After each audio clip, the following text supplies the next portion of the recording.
കാഞ്ഞങ്ങാട് ആലാമിപ്പള്ളിയിൽ ക്ഷേത്ര കവർച്ചയ്ക്കിടെ കുപ്രസിദ്ധ മോഷ്ടാവ് പിടിയിൽ.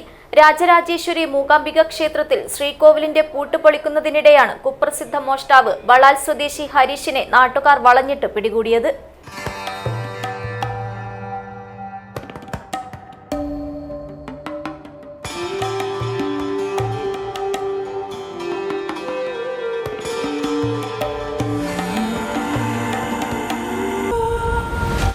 Shopika Weddings, the bridal legacy.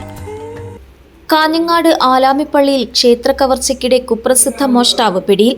Rajarajeshwari Mookambika ക്ഷേത്രത്തിൽ ശ്രീകോവിലിന്റെ പൂട്ട് പൊളിക്കുന്നതിനിടെയാണ് കുപ്രസിദ്ധ മോഷ്ടാവ് ബളാൽ സ്വദേശി ഹരീഷിനെ നാട്ടുകാർ വളഞ്ഞിട്ട് പിടികൂടിയത്. മഴ ഉപയോഗിച്ച് ക്ഷേത്രത്തിന്റെ പൂട്ട് പൊളിക്കുന്നതിനിടെയാണ് കവർച്ചക്കാരൻ നാട്ടുകാരുടെ പിടിയിലായത്.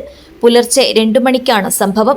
സമീപത്തെ KV ശശോഭ് കുമാറിന്റെ വീട്ടിലെ വിറകുപുരയിൽ നിന്നും മഴ എടുത്താണ് ക്ഷേത്രത്തിന്റെ പൂട്ട് തകർക്കാൻ ശ്രമിച്ചത്. നാട്ടുകാർ സംഭവം കണ്ട് പ്രതിയെ കൈയോടെ പിടികൂടുകയായിരുന്നു. തുടർന്ന് ഹോസ്ദുർഗ് പോലീസിന് കൈമാറി. നിരവധി കവർച്ചാ കേസിലെ പ്രതിയാണ് ഹരീഷ്. News bureau, Kanhangad.